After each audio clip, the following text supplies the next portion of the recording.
कर्पूरकारं करुणावतारं संसारसारं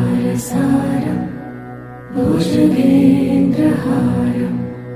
सदा वसन्तं हृदयारविन्दे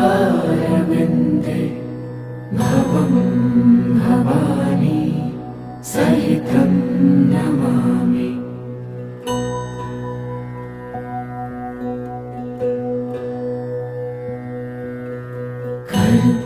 कर्पूरकारं करुणावतारं संसारसारं भुजगेन्द्रहारं सदा वसन्तं हृदयारविन्दे भवं भवानी सहितं नमामि।